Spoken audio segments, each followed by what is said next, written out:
Bent it right out of tune. What's up, everyone? Hopefully, happy Saturday. Retuning. Actually, having a little clip-on tuner that you can barely see there. Makes it I can tune without you guys hearing it. I bet that G string right out of tune. D string's okay. A string's okay. E string's okay. All right, so it's another Saturday, 1 o'clock Pacific time. I'm actually in some bubble wrap there. I'm actually in the garage where I made my very first YouTube video ever. I was here last week too. About to go back to Nashville tonight. So just checking in with y'all once again. You can let me know any topics or things that you are curious about. As always, I've got a bunch of great resources that can help you that are free. For instance, that chord and scale book, check the pinned comment. Got a lot of good stuff in there. Plus, martymusic.com got a bunch of free courses covering all kinds of stuff, like the 5 shapes of the pentatonic scale, essential licks, bar chords if you're trying to, break through that bar chord plateau. Excuse me. But the topic I picked I just had like a carbonated drink right before going live, so. um, the topic is based on a YouTube video that came out yesterday, I think, which is like licks that sound fancier than they really are, or licks that sound harder than they are in difficulty. And there's a few different things that I have found through the years or whatever that are a little more flashy than they are difficult. So one of the main topics there is actually utilizing the open strings. So that's going to relate to what key you're in, because open strings are a note, and so some keys aren't. That open note isn't part of the key. So a really good one is the key of E. Plus, we just love E. You know, like. So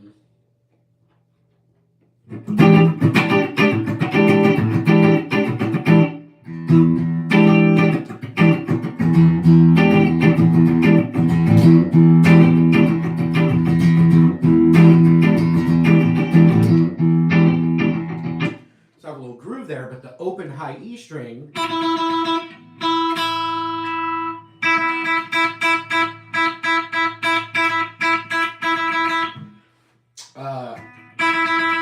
You know, that's in the key there, so I was looking at some comments there.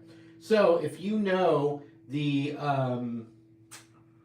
like minor pentatonic scale just on the E string, 0, 3, 5, 7, 10, 12, 15, 17, 19, 20, 21, 22. Well, you can do pull-offs there.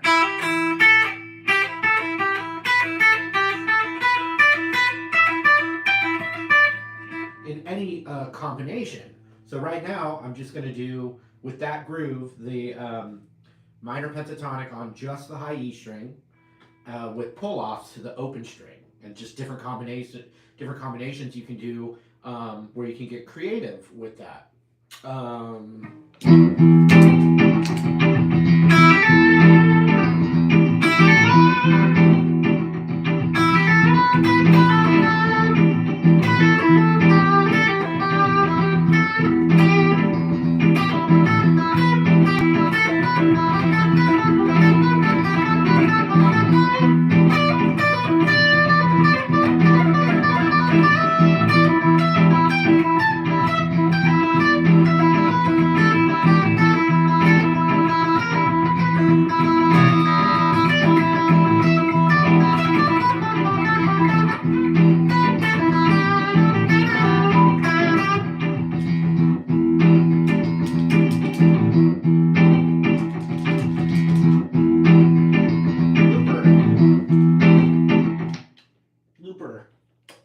Looper wouldn't stop.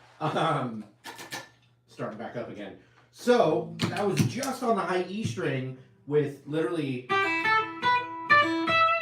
and different combinations of that. Now, if you know a little bit more about, you don't really have to know theory, but that key of E, or like rock, blues in E, rocking out in E, you can also use the open B string. And I can still play the E minor pentatonic, but use the open B string. Josh Norco, thank you so much with the super chat. Appreciate that. Thank you so much. Okay, so check this out. E minor pentatonic along the B string would be the open B, the 3rd fret and the 5th fret. Then we go up to the 8th fret B. But since B is part of it, you can use the open B for any.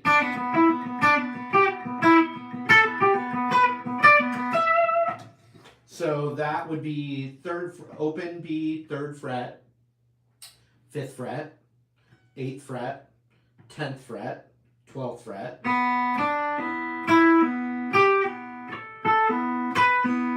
15th fret, 17th fret, 20th fret.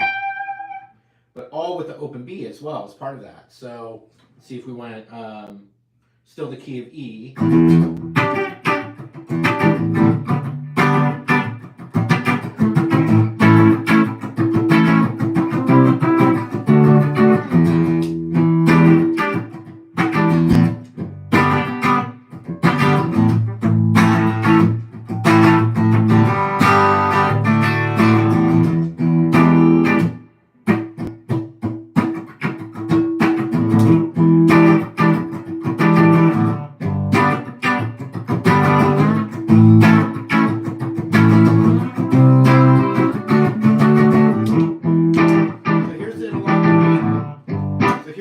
along the B string now. E minor pentatonic with the open B string.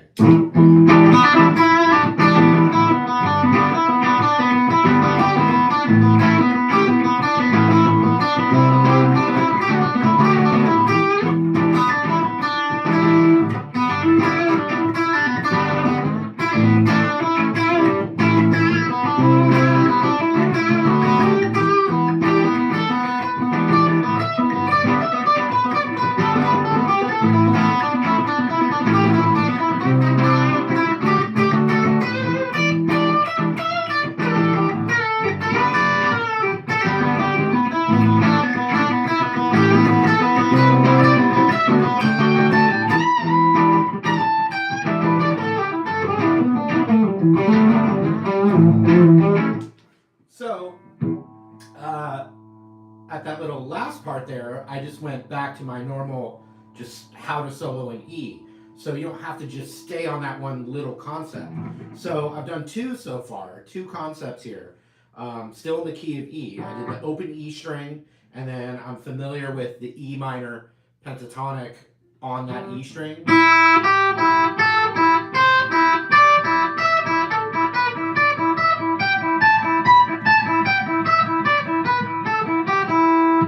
Then I'm also familiar with that same scale, E minor pentatonic, along the B string.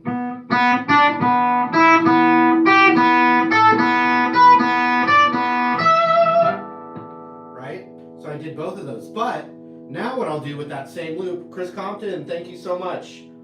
Your super chats are greatly appreciated. I don't talk about the super chat much. It's basically like a tip that you can leave. I don't even know. I guess you'd have to register to be able to do a super chat, to pay a super chat. But I do appreciate it. Any little bit helps. But so now what I'm going to do is take that same E rock jam, boating license, don't spend it all. Thanks, Josh. So now I'm going to combine those two concepts into one solo, and then at the end I'll just go to the regular home row minor pentatonic thing right here. Actually, I'll start with it, then I'll go to the open B, open high E, then go back to it. So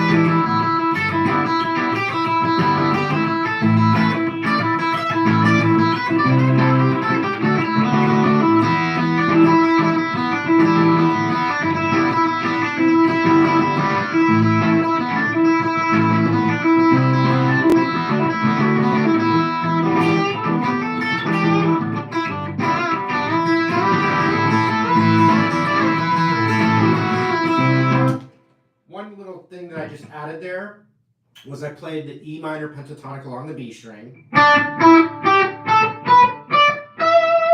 but then let the high E ring out with it. Like you hear that in Pride and Joy. But I can go.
is the key of G, and so you've got the G minor pentatonic first position. The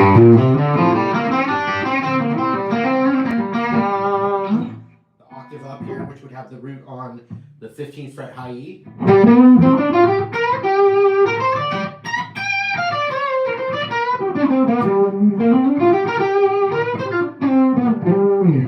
But what's cool is actually all the open strings work in that, but the ones that would be really good are the open D and the open G.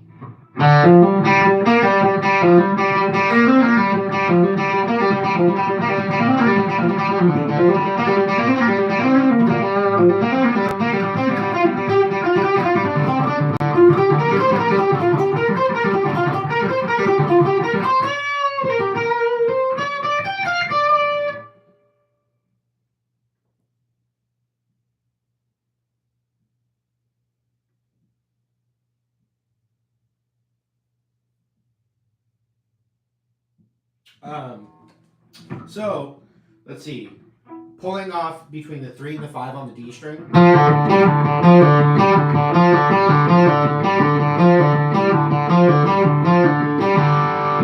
But then you can do the same thing, 3rd fret and 5th fret on the G string. And combinations of it.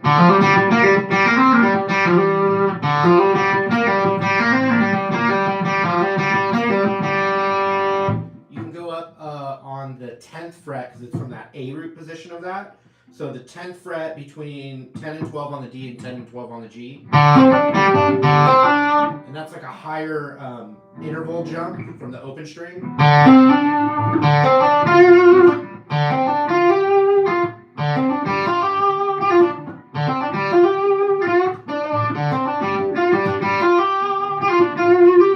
And then you have that octave up position, 15th fret E root.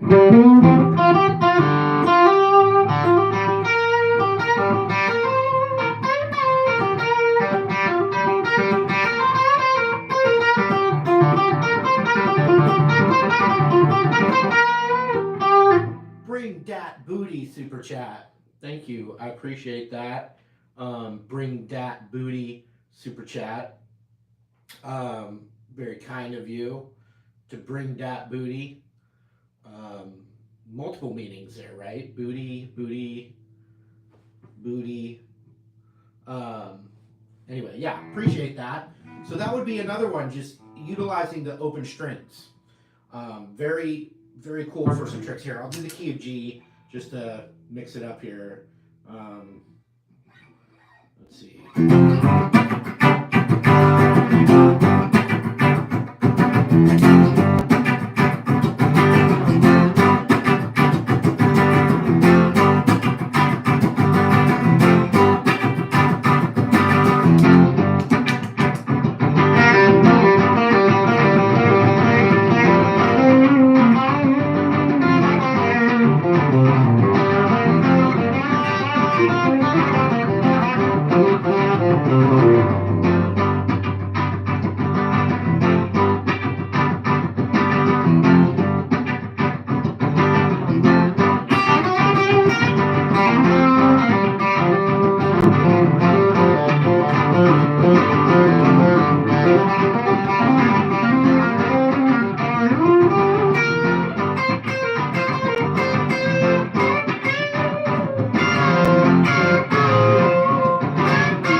So there is that other technique there.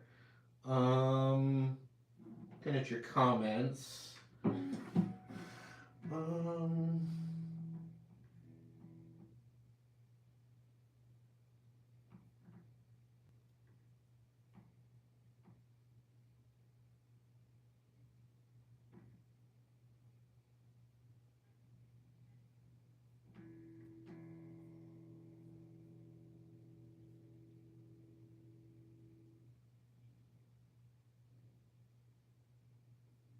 cool.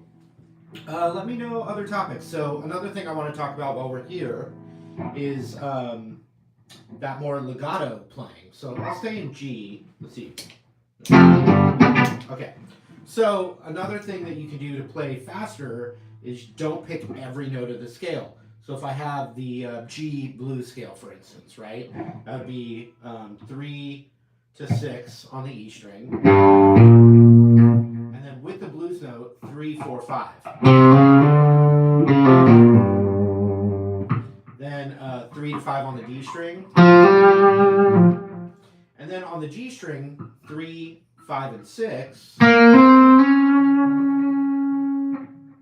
And then 3, 6 on the B, 3, 6 on the high E. All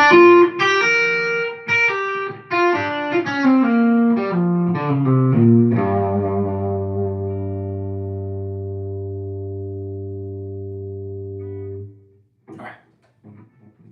So instead of, it's still good to pick every note.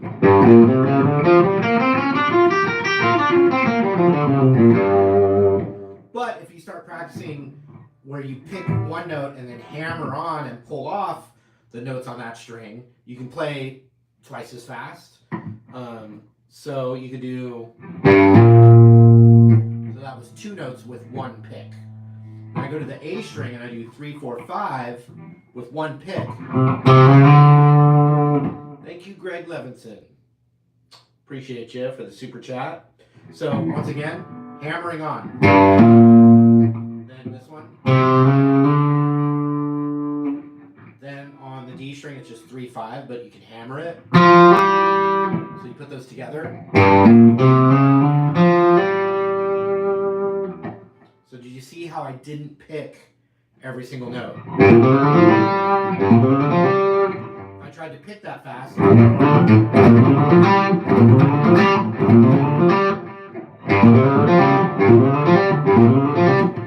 going to play way faster because I'm not having to pick every single note with my right hand. So check it out. On the G string, you've got the 3, 5, 6.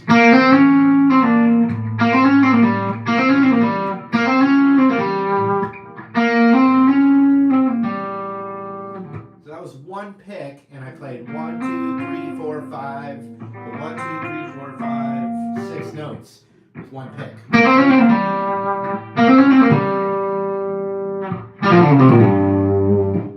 So if I do that really slow, I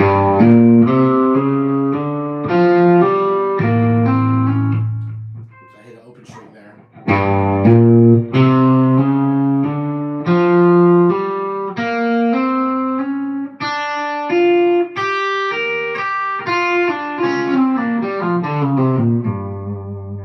As opposed to every pick.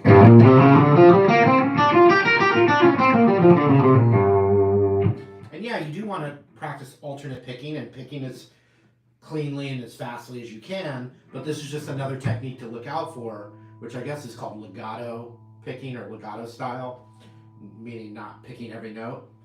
So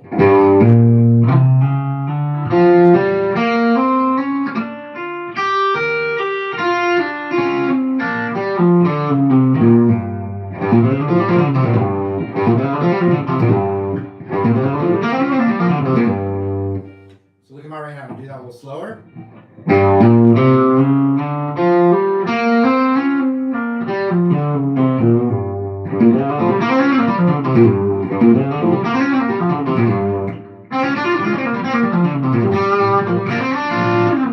And also, Josh Norco, if you're still watching and I accidentally put you in a timeout, I was trying to put the iMovie guy in a timeout. And and it's not permanent. But when I went to try and reverse it, if I did, I don't know if I did, but if I did, I'm sorry. I was trying to um, put iMovie in a timeout because he was just spamming for a free guitar, and so I put him in a 30-minute timeout. And if it hit Josh's by accident, I didn't mean to do that. But I don't see a way to reverse it. So you're here with me in spirit. And iMovie, I did put you in a 30-minute timeout, so I didn't permanently ban you from the channel. But I would say, I don't know, I think you're probably a little kid, just my guess. But, if you just incessantly, ask someone you don't even know for a free guitar, like I'm a guitar YouTuber, so you're asking for a free guitar over and over and over. I mean, the odds of someone actually going, oh, wow, thanks so much for spamming the whole feed, asking for something free, and I don't even know you. Wow, I'm so moved by that. Let me go ahead and just pause this live stream real quick and pick out one of my guitars and let's get your address. And I'm gonna pack it up for you and send it to you for free because it was so nice of you to spam my feed here so much that man, I'm just so thrilled and excited to do what you're demanding that I do and give you a free guitar right now. Thank you for spamming. Anyway. Someone, Joseph and Sandra says, what's your guitar called? This is an Epiphone version of an ES335. You've seen it, this style, Back to the Future, Chuck Berry, the Cherry Red's classic. But the cool part about this one is that it's actually my own signature guitar with Epiphone. So you can look back here, you can see the logo. So this is actually a Marty Schwartz signature Epiphone ES335. It's the only Epiphone 335 that has the single coil selection here.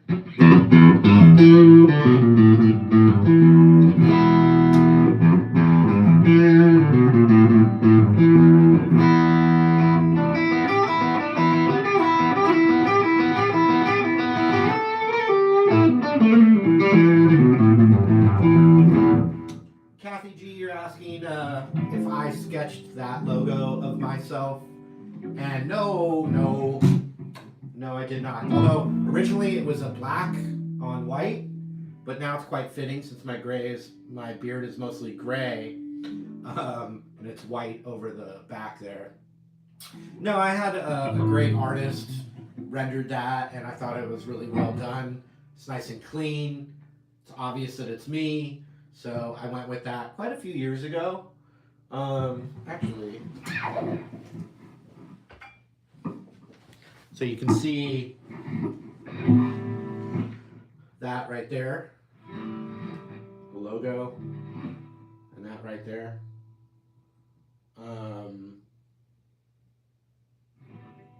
Yeah, very well done. I like it. I'm not really trying to sell much merch.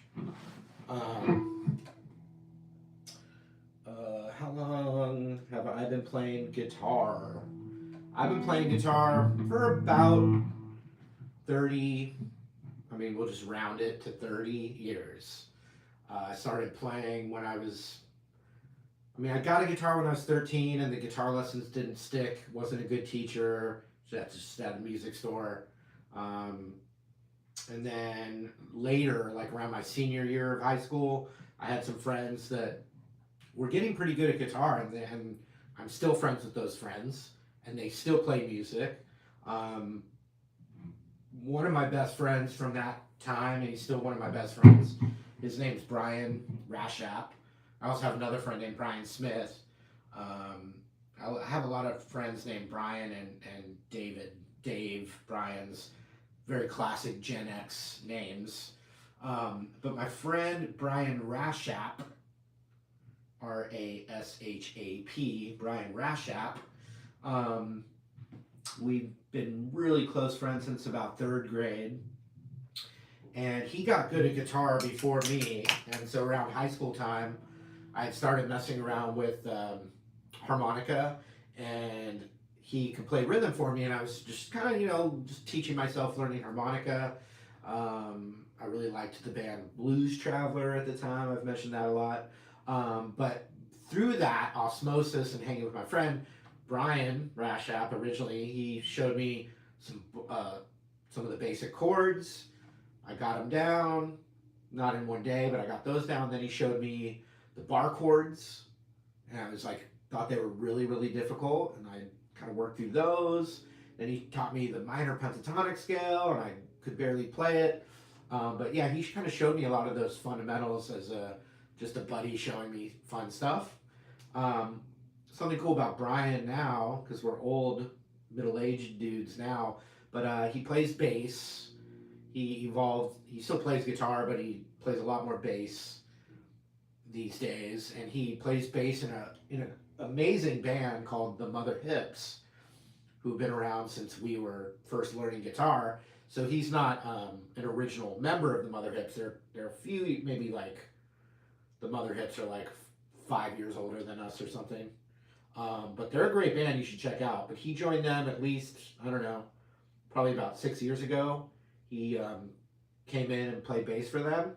But because he's a Northern California guy, through that, he he kind of he's a very likable, charismatic guy, and he kind of worked his way into the kind of family and musical scene in the Bay Area in Northern California, and ended up becoming friends with Phil Lesh, who just passed away pretty recently, the bass player of the Grateful Dead. And he actually ended up becoming, he still played bass in the Mother Hips, but then he also was Phil Lesh's production manager and bass technician, bass tech, and also just became friends with like that whole kind of inner circle. And so he's still part of a lot of the stuff that's going on in that kind of Grateful Dead related scene, not the Sphere or anything like that, but like anything that Phil Lesh and his son is now kind of carrying the torch, Graham Lesh. And yeah, so that's my friend Brian Rashap. Um, I mean, if you play music long enough and you don't quit and you're not totally terrible and you're a nice person, you get along with people, eventually it becomes kind of a small little circle. Um, for instance, I've been friends with this amazing musician, producer, guitar player named Eric Krasno. I've known him for literally 30 years, and he kind of, through different means, got involved in that Grateful Dead world through completely different means than my friend Brian Rashap. But because of that, now they know each other really well, and so it's just like that little circle that gets smaller and smaller as you get if you don't quit and you keep doing it. So Eric Krasno I met through my college friend Josh, who I ended up being my college band with, which was a band called Steamroller. I was my college band was called Steamroller, and Josh and I were kind of the writing partners, and he played electric mandolin and piano, keyboards, and he sung. I played guitar. I wasn't as good back then. It's debatable how good I am now, but I feel good playing guitar. I enjoy it, and I enjoy teaching people and helping people learn. Obviously, because I've done this now for so long. But my buddy Josh, when we were playing in our college band, Steamroller, uh, Josh, who went to boarding school on the East Coast, was like, "Yeah, Marty, yeah, you're getting pretty good, but you're, nowhere near my friend Eric Krasno." And so I was always hearing about this guy, Eric Krasno, and my friend Josh would kind of use him as a way to kind of like humble me, keep me down a little bit. And when you're younger, maybe you're a little cockier. So he was kind of keeping me real, So he'd always like refer to this guy Eric Krasno and like to kind of be like, yeah, I know you think you're really good, but like you don't know like what's out there, like this guy Eric Krasno. And back then, it was pre-internet, which is insane to think there was even a world before the internet, but there was. And so I would hear, who's this guy Kras? Who's this guy Eric Krasno? Um, and in some ways, I almost felt like he might have been made up to, you know, to irk me, because this is before we were young guys. We were in college, so Krasno hadn't really been fully discovered yet, but he was actually amazing. And so Eric Krasno came out to visit us one weekend, and so I was like, oh, okay, this Eric Krasno guy's a real guy. He's not made up. And he came out and stayed with us in the dorms at the college. And yeah, he blew my mind actually, because he was only like 19. I think I'm 1 year older or a year and a half older than Eric Krasno. So if I was like 20, he was like 19, and he came out to visit. And if you see Eric Krasno today, we're both old dudes now, but if you see him today, you'll see he's an amazing musician. He's won more than one Grammy. He's an amazing guitar player, but also an amazing producer. He's done a lot of different things. He's very accomplished. But at 19, he pretty much had the same technical skill that he does now.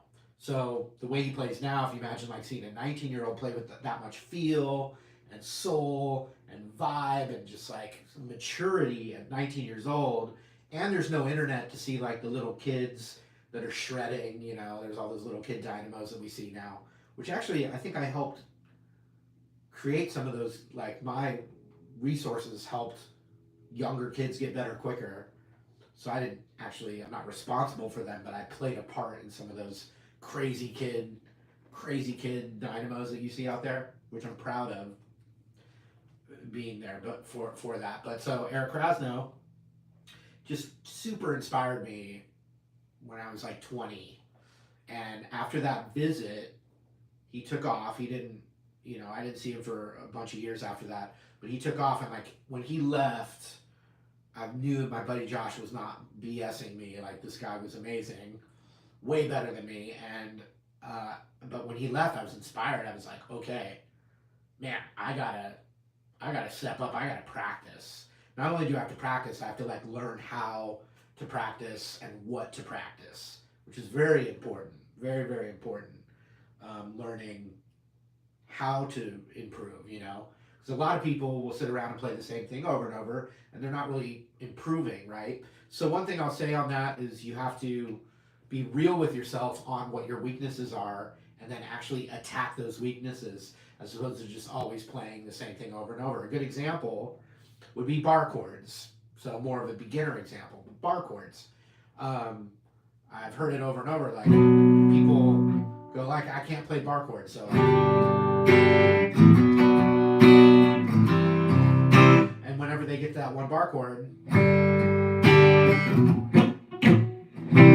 they can't do it, right? So to get better at guitar, you have to be real with yourself and go, wow, okay, I can't play bar chords. I don't play bar chords well.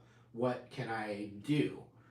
Well, you can look up, get my free bar chord course at martymusic.com, which is totally free, and I give you a bunch of techniques. It's, free plug for myself. I just plugged myself. But what you do is you go, okay, I'm not going to avoid bar chords.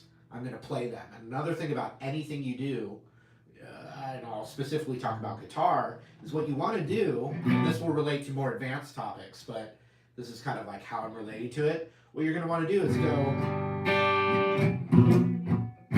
and play the bar chord where you can't play it and it sounds bad. Play it bad because you're now not avoiding it, you're getting your reps in and you're getting to do it. And so each time, and you may not notice right away, but the more you tackle it and it sounds bad, you're taking the time now to get a little better every time. Instead of avoiding it, you play it bad, is what I'm recommending.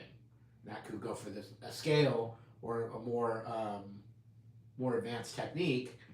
Play it where you're not playing it great or it sounds bad, because that means you're tackling it, you're approaching it, and you're going to get better the more you do it. But real quick, if we are talking about bar chords, anyone out there, if you can already play, I'm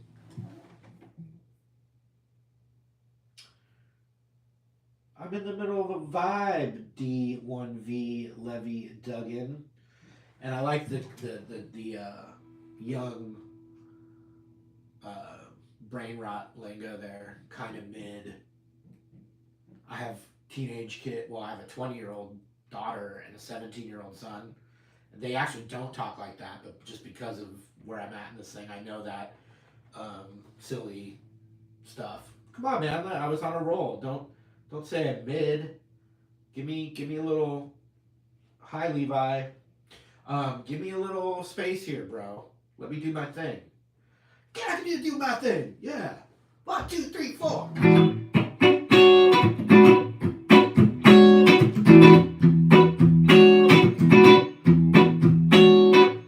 Okay, so real quick tip for bar chords. If you already play bar chords well, use this technique to help teach someone bar chords. Okay, so first you need your finger that kind of works like a capo in a bar chord, and then you do a shape. So I was playing B minor. So I'm barring across with my index finger, and then playing an A minor shape with the rest of my fingers.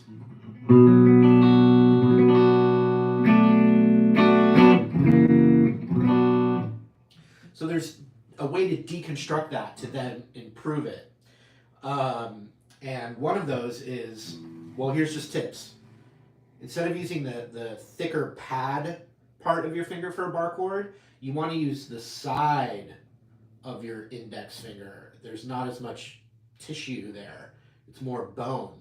So it's already a better capo than the softer pad of your finger. So you want to not use that part, you want to use that part. And when I do that, you see immediately my left elbow, if I went from pad to the side of it, you can see my left elbow right away. What did it do? It actually went in, because my hand's rotating, and it went in, and the tip of my elbow is now touching my rib cage right here, like that. And that puts your hand in the position. So the side of your finger, elbow towards your rib cage, makes your fingers parallel to the frets, as opposed to like this. You're now like this. Then you do the shape. So that's not all. You have different elements of the bar chord. You've got the bar part. You've got the shape chord part. Right? So another thing that you're going to want to do to get better at bar chords is, you know the shape, and it's hard for you, but so then do the bar first, then put the shape down, play it, try and make any corrections to make every note ring out.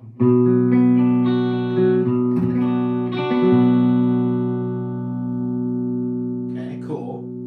But then next time, and this is just for muscle memory, the next time do the shape first. Then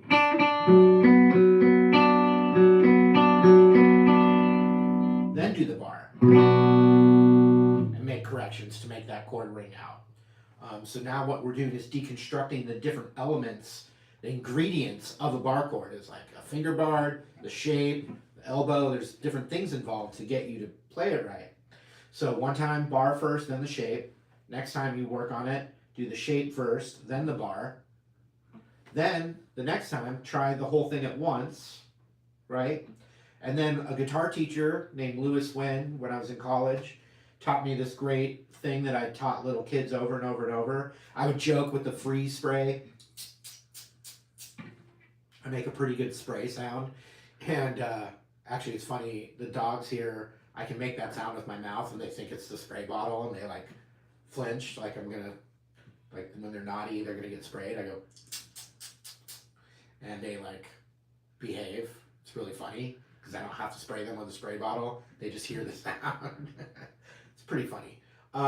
Okay, so here's this other trick, and this will go for learning any chord. Take the chord, form it right, form it correctly, but then take your hand off, keeping the shape. And it's not going to be perfect, but it's helping your brain and your muscles memorize what your hand has to do to make that shape. So then, keeping that shape, put it back down. You can see I've done it a million times. I probably have done it literally a million times. Put it back down there and make any corrections. It's really good for beginners. Learning the C chord, keep the shape, put it back on. You know? So those are some good tips. So let me just recap and I'll check some more of your comments. There you go, Ethan.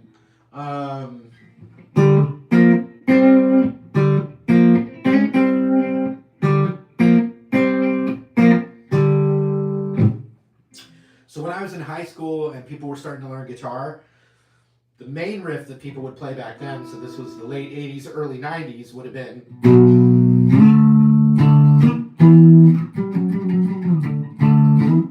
or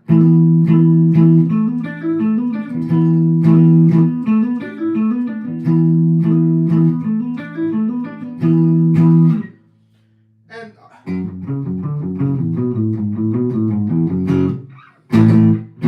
so those were the ones that I heard a lot. But then cut to like 5 years, 6 years later, and right out of college, I worked at a guitar shop for, I don't know, less than a year. And it was in Santa Fe, New Mexico.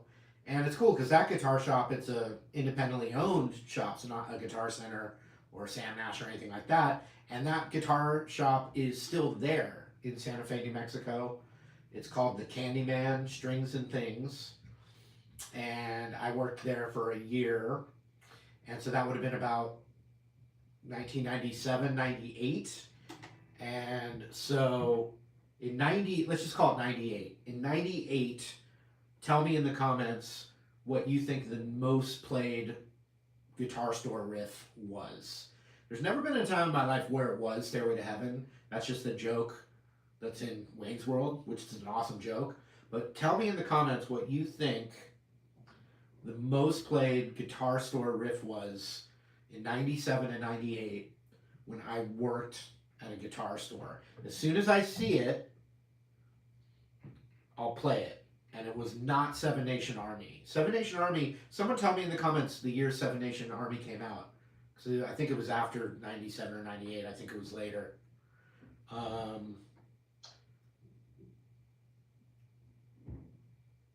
We're getting there. We're getting there. We're getting there. Some people said the band, but they haven't said the song yet. Oh, okay. Dirty Harry. Dirty Harry got it. It was.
Now, Kurt Cobain didn't know music theory and didn't really even know the notes or the names of the chords he was playing, which was mostly power chords. But it didn't matter because he had a really great sense of melody and the chord structure. You know, if you were to use the theory that he was using, it's not super complex, but it's also not super simple. It was really well done and something that I'm sure he was not aware of. but he sung melodies a lot. The hooks and the melodies were mostly the natural minor scale. So might as well show you the natural minor scale real quick. I'm playing F sharp minor, E major,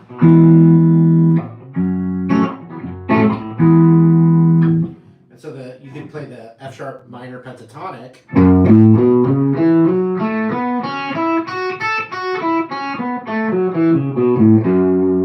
and then add some half steps to make that the natural minor scale.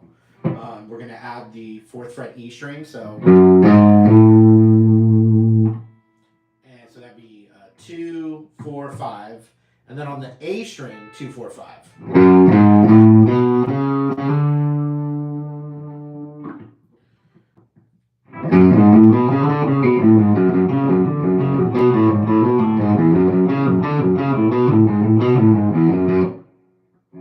That's the minor scale too.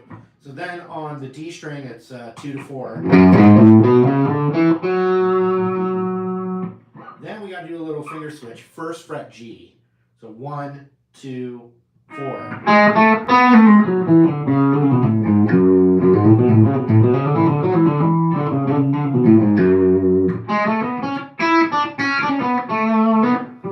So then we would add the 3rd fret B string to it. And then the 4th fret high E again.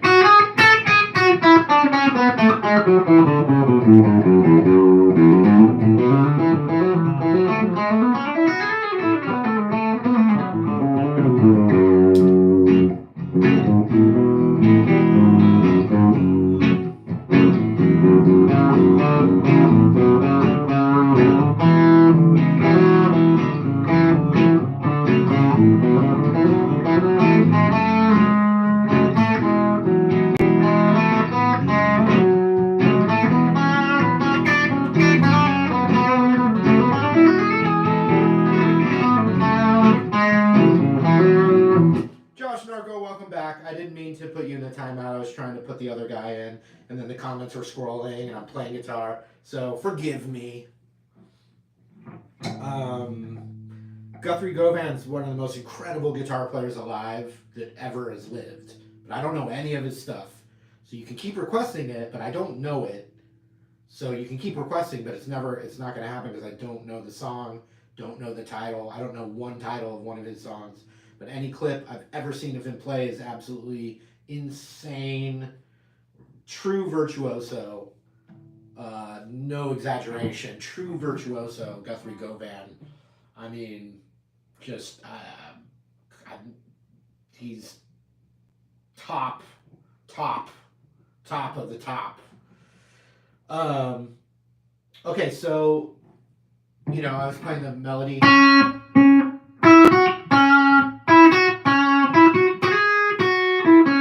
So that's the F sharp minor scale, but Smells Like Teen Spirit.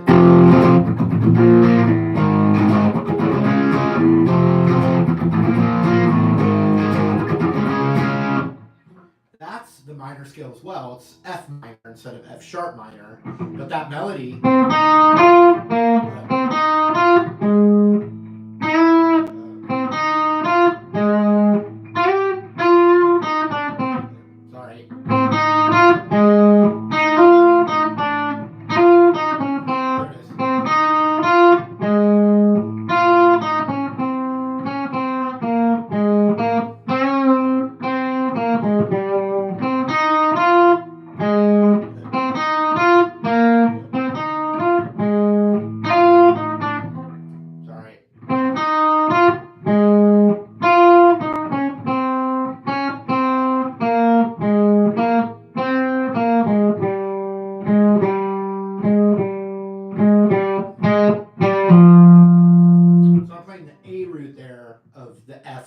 Minor scale.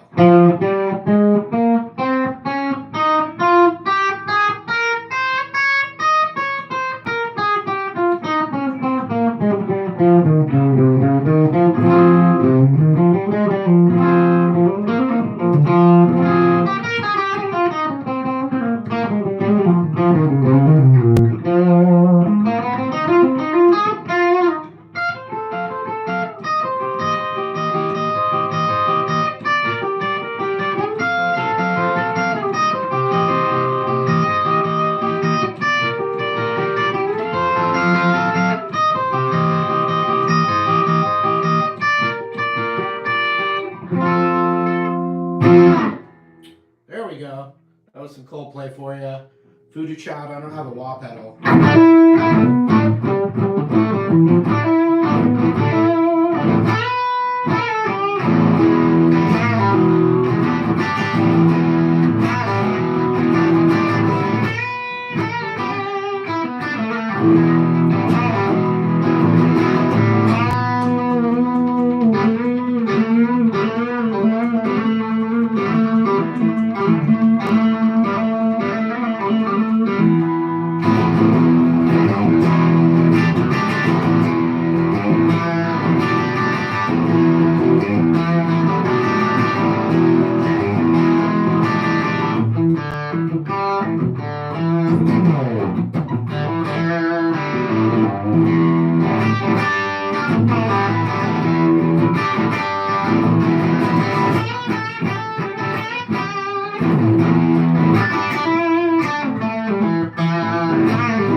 That guy says repeating licks in E.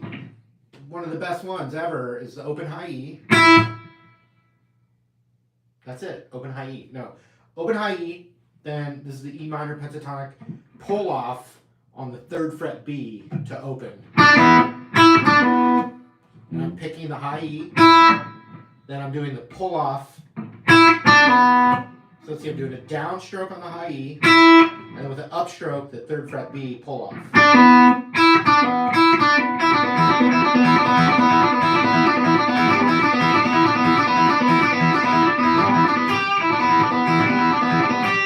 Then you can hop over to the 3rd fret high E.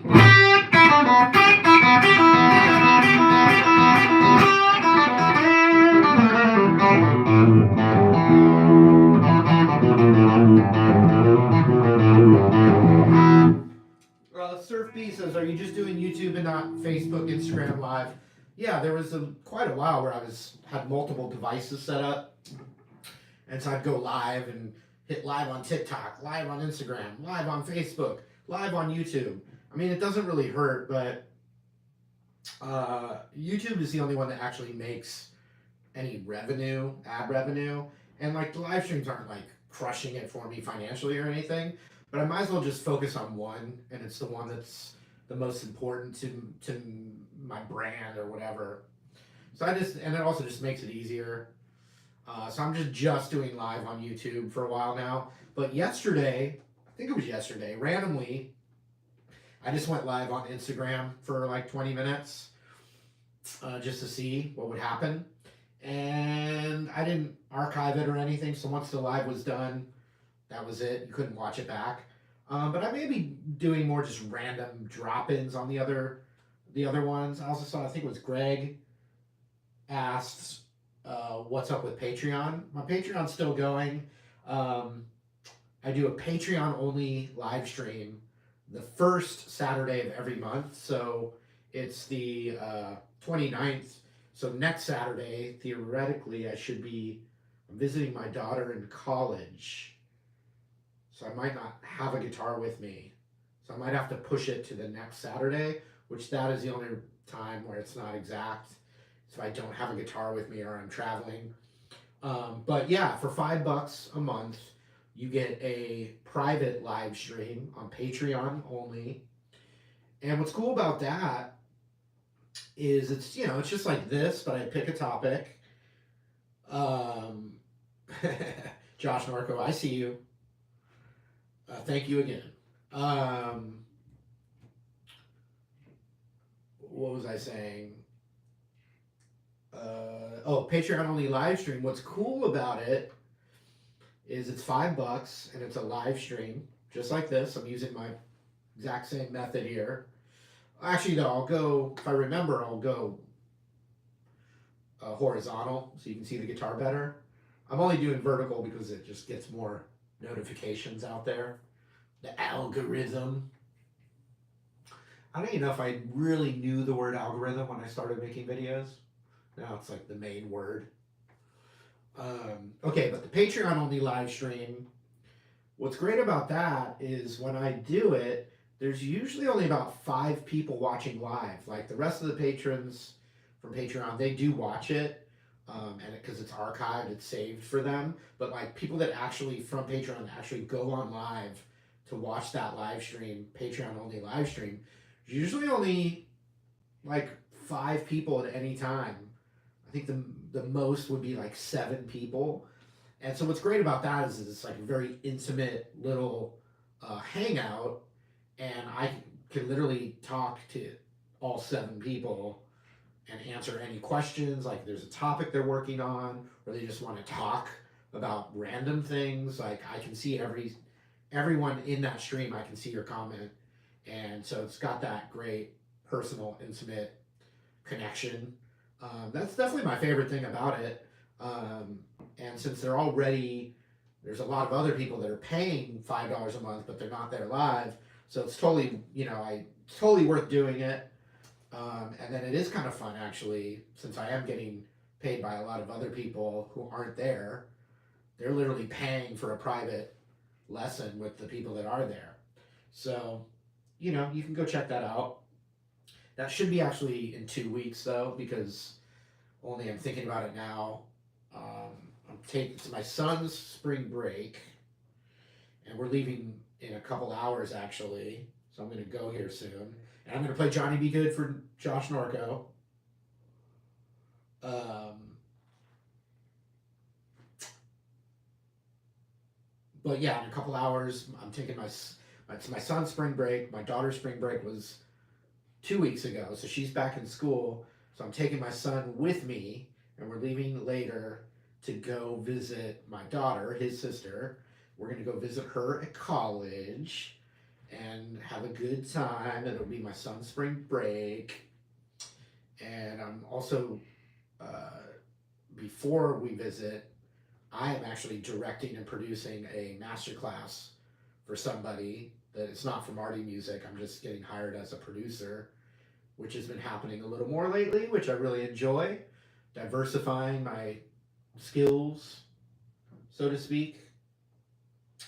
And the other thing that's cool about that is I don't think any of you would even know who this person is because it's not a guitar lesson masterclass. It's actually a music supervisor and music sync course. So I'm really just using my skills as like how to make a logical course and kind of oversee it. And they're going to use they're hiring my production team to do it. But music supervision is a really cool job, actually.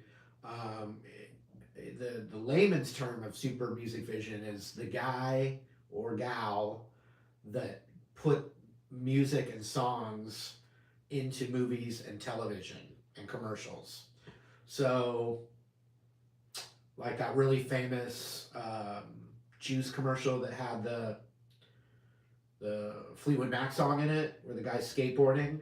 Like a music supervisor had to coordinate and get all the rights and negotiate the price and all that to get the Fleetwood Mac song into the commercial. That's a music supervisor. Um, when Jack Black is singing, when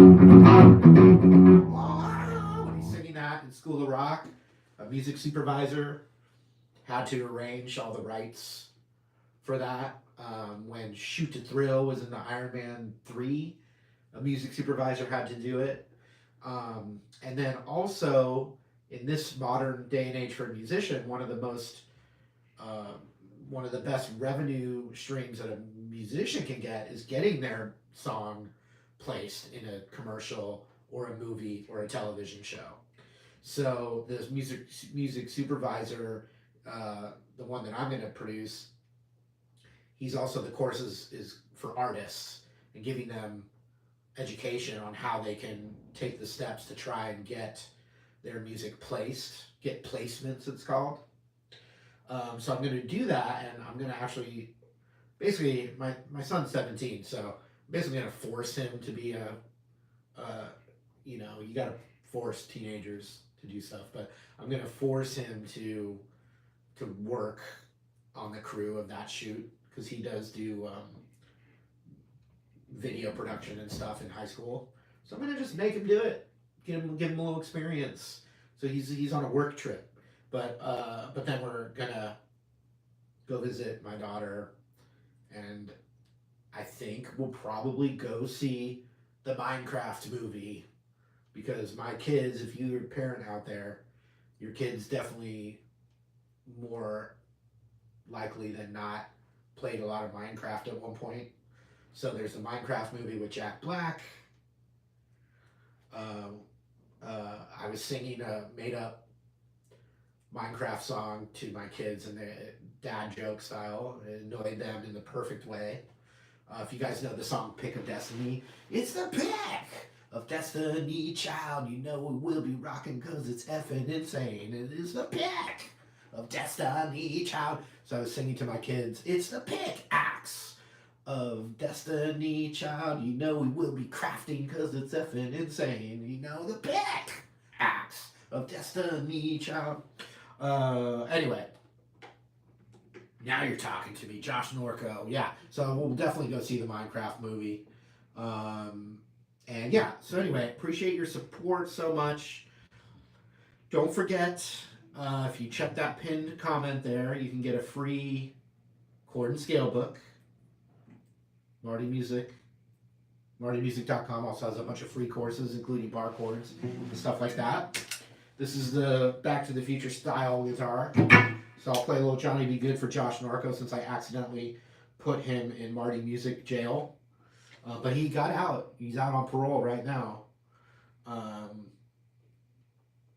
So here's a little Johnny Be Good for you guys.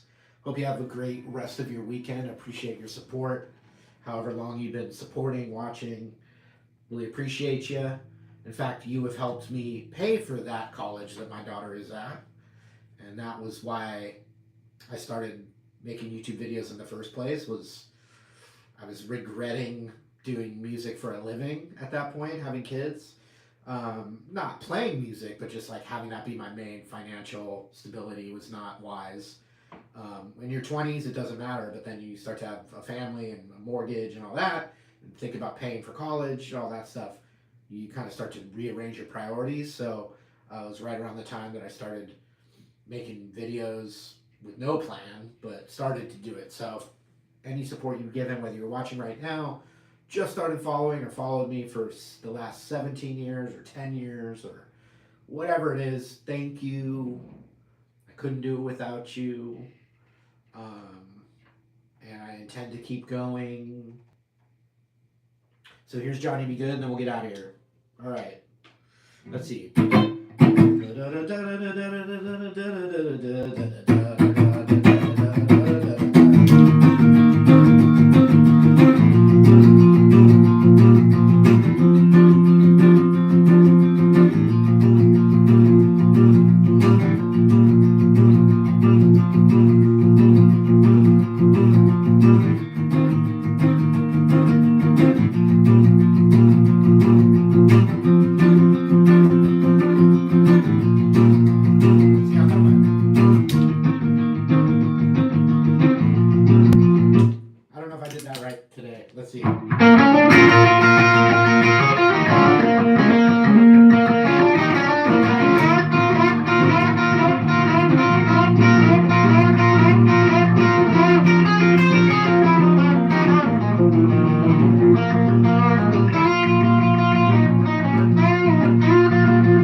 Thanks again. All right, we'll see you around. See you around. Take care, y'all. Appreciate ya. Appreciate ya.